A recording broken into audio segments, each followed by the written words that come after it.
Bakal calon legislatif dari DPC Demokrat Pesawaran Sayuti melaporkan oknum pengacara Budi Yulizar ke Mapolsek Gedong Tataan atas dugaan tindak pidana penipuan dan atau penggelapan uang senilai 8,5 juta rupiah.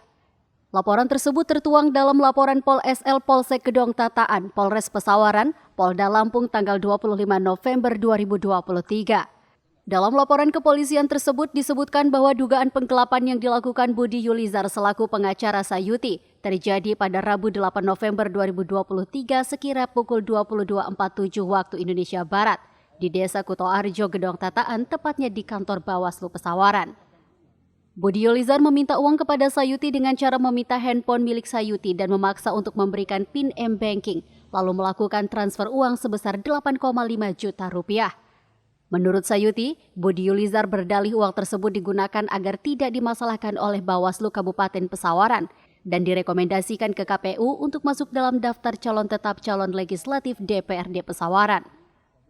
Sayuti menjelaskan berdasarkan penjelasan Budi Yulizar, ia meminta uang sebesar 18,5 juta tersebut, maksudnya untuk diberikan kepada 5 orang komisioner Bawaslu, sebesar 15 juta dan sisanya sebesar 3,5 juta untuk staf Bawaslu Pesawaran. Namun pada malam itu Sayuti hanya memiliki saldo sebesar 8,5 juta rupiah. Kemudian lanjut pensiunan ASN Pesawaran ini pada Sabtu 11 November 2023, dirinya mendapat informasi bahwa mediasi sengketa DCT di pesisir barat dan Pesawaran gagal sehingga Sayuti gagal memenuhi syarat untuk masuk daftar calon tetap. Sementara Budi Yulizar saat dikonfirmasi terkait dugaan penipuan atau penggelapan yang dilaporkan Sayuti membantah, di mana menurutnya sejumlah uang yang diterimanya merupakan jasa atau operasional pengacara. Disinggung uang tersebut diperuntukkan bagi komisioner dan staf Bawaslu untuk meluluskan penetapan Sayuti masuk daftar calon tetap. Menurut Budi, hal itu merupakan alibi Sayuti. Sementara Ketua Bawaslu Pesawaran Fatihun Najah saat dihubungi terkait permasalahan itu membantah keras menerima uang tersebut untuk memuluskan penetapan DCT Bacalek Sayuti. Menurutnya, penyelesaian sengketa tersebut dilakukan benar-benar tegak dan lurus. Dijelaskan adanya dugaan sejumlah uang yang diminta Budi Yulizar mengalir ke ketua dan komisioner Bawaslu. Fatih mengaku bahwa hal itu tidak benar. Menurutnya, selama sengketa pihaknya tidak ada komunikasi apapun dengan pemohon. Disinggung penyebab Bacalek Sayuti didiskualifikasi untuk direkomendasikan ke KPU memenuhi syarat untuk ditetapkan masuk dalam DCT, padahal sebelumnya Sayuti masuk dalam DCS. Menurut Fatih, saran Bawaslu ke KPU untuk menggugurkan Sayuti sebagai bacalek dikarenakan mantan narapidana untuk kasus korupsi belum melewati masa waktu 5 tahun pasca bebas murni.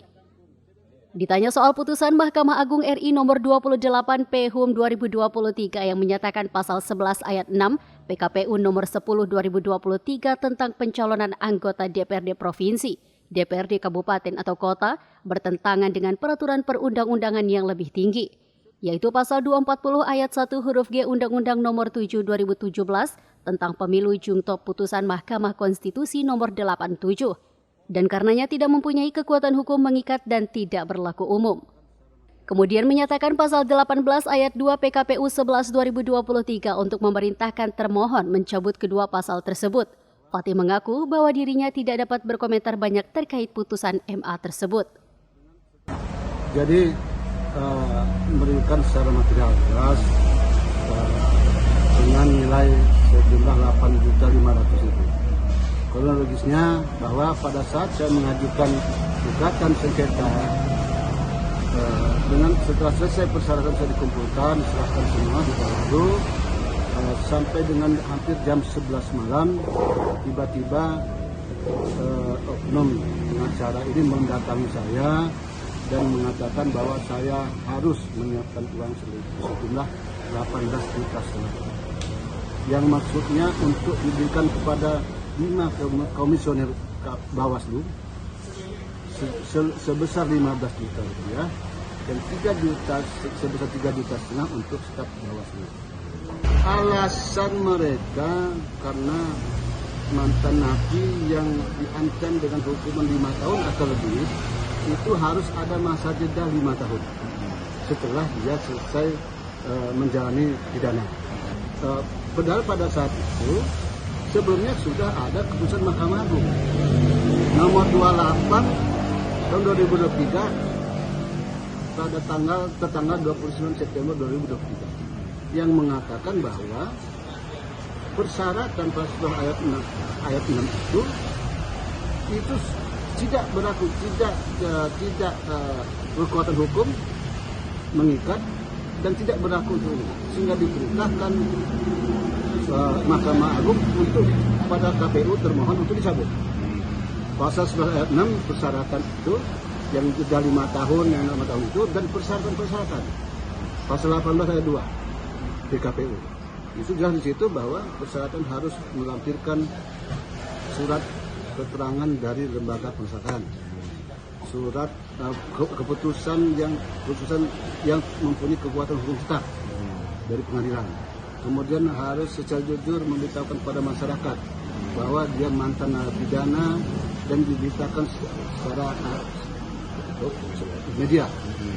Nah, itu sebenarnya sudah ada, tetapi dan itu tidak diperlukan karena dicabut oleh putusan Mahkamah Agung, sehingga itu tidak merupakan persyaratan lagi.